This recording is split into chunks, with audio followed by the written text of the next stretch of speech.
It is the Flow Friday Night Sports Show, and it's time now to have a look at Western Eyre Netball. And joining me on the line, the reigning premiership coach, but she had a loss on the weekend. Ooh, Reanna Freeman. Hello, how are you? Good, thanks. I'll take it. Well, better to lose now than, I guess, in early September. Absolutely. Look, we knew Sevi were going to be a really good side, and they just proved it. Came out stronger on Saturday than what we did. Well, they are a good unit, these Magpies. 36-34, add some spice to the season. You can't win every game you play, apparently. No, and it was a really close game. So they were up by one in the first quarter, one at halftime, one at three-quarter time, and then two in the final quarter. They did have two outs on Saturday, so that will definitely strengthen their team again when they're back in, so they will look a little bit different when we see them next. But Hayley William-Gates was their goal defence, and she did a brilliant job.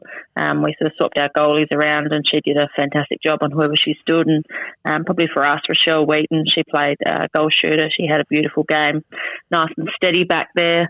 But yeah, a loss by two, which no one ever wants to lose, but it was just a really good game, and Sevi were the better team on the day. That's what it's all about. So how did the rest of the club go, the Hawks against the Maggies? You would have fared fairly well in the other grades? Yeah, we did. It was actually a really good day, tight competition throughout all grades all day.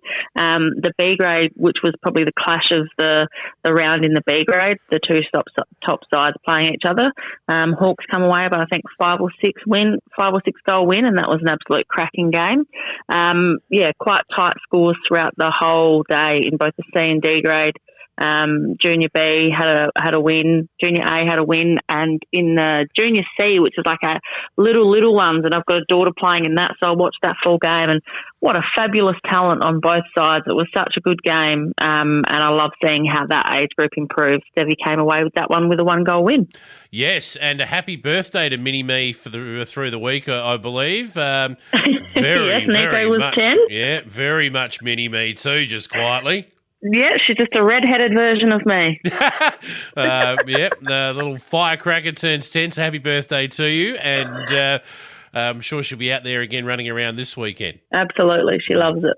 All right. Other A-grade game, Westies took on Wirrala, and I tell you what, they served it up to the Bombers, but Wirrala got over the line in the end by 6:51-45. Yeah, what a game. So actually at first quarter time, our Westies were up by 1 goal, so it was 14-13. And then Wirrala come back at halftime up by 3, and then had a really good third quarter up by 11, and then a bit of a turnaround and only ended up winning the game by 6. So I was both surprised, but then felt silly for being surprised when I heard this result, because Wirrala aren't super settled at the moment. They're still sort of working out what combos and what positions to go with. And Westies, had their full team. Bronwyn's back coaching them full time, so she missed the first few games, so they're getting a little bit more settled. Durrania here was outstanding. She was sort of out in goal attack. Wirrala did have Jasmine Billing in goal defence against her in the first half, so that was obviously a bit of a different matchup, as I haven't really known Jazzy to play much defence before. But then when they put Sarah Evans in goal defence in the third quarter against Durrani, that's sort of when Wirrala took away with a bit of a lead. So well done to Westies. I was actually really happy to hear this, because it just means that the competition, it's going to be another really strong competition this season throughout all 5 teams.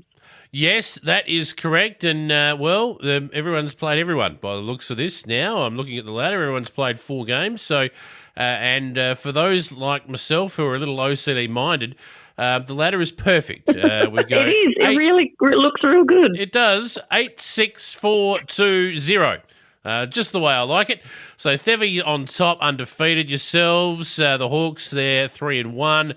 Wirrala 2-2. Sejuna 1-3. And Westies yet to crack it for a win.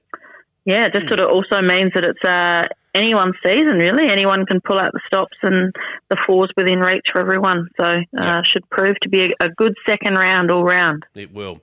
Now, before we have a look at this week's matches, you went to Lock on Sunday with the Western Eyre A-grade side as its coach. And, you came up against some pretty fair opposition. Yeah, we did. Our first game for the day was against Port Lincoln. And at halftime we were up by 6. and ended up losing the game by 6. So it was a 12-goal turnaround, but had some really good matchups. I think it's got to be said in our association A-grade side, we had Chloe Evans, who's a 15-year-old, and Hannah Chnouth, who's a 16-year-old, so still both eligible for under-17s. But due to a shortage of players, we pulled those girls up, and special mention to them. They were outstanding. Hannah played defence, and God, she took some beautiful balls and really stepped up against some tough competition.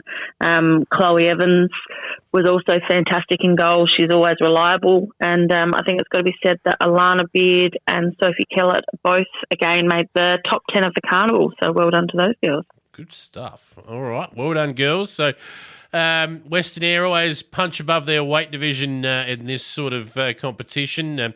5 A-grade clubs in at A-grade level, and of course you're playing against associations like Eastern Eyre have 5 as well, but Great Flinders have 7.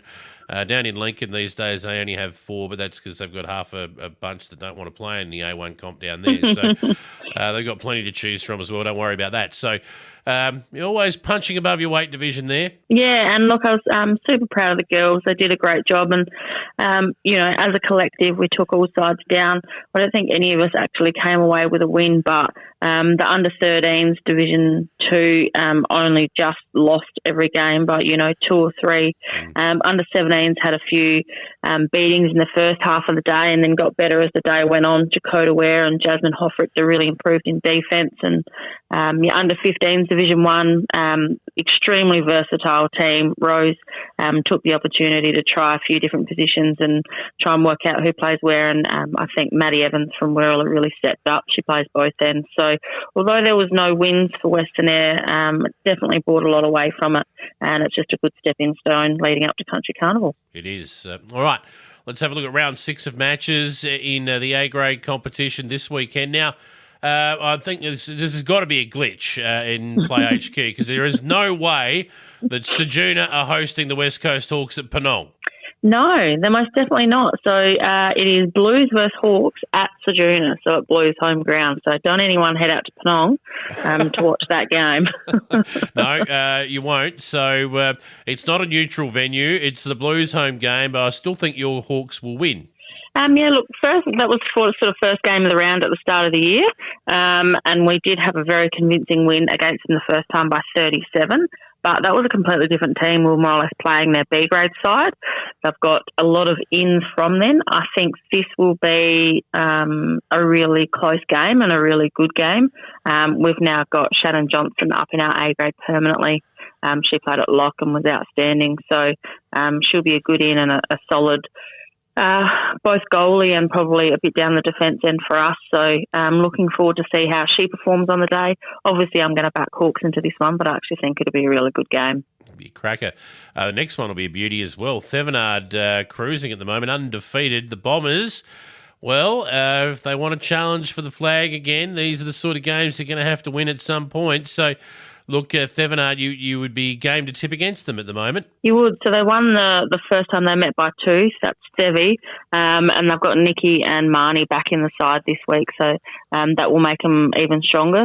Watching Sophie on Sunday at the Lock Carnival, she is absolutely in form, and even playing out at wing attack, just fed beautifully and a real playmaker. So I think if Sevi can do what they do well, and that's shut down that playmaker and those passes, I would think they would come away with a win. But Wirral can really pull it out the bag when they need to. They know how to play a pressure game, so I actually think this will be a really great game as well. So another fantastic round of netball for Western Eyre. Yep, agreed.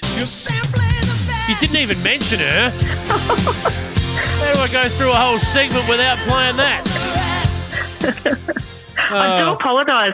And I should have mentioned her, because I will say it now, she did actually get their best against Westies last week. So my fault entirely, because I should have had you all ready and queued up for that one. Well, I was sitting here with the finger on the button, just waiting and raring to go, and never mind. It's all good. That's where we'll leave it. I've got the song in, and we'll catch you again next week. No worries. Thanks for having me.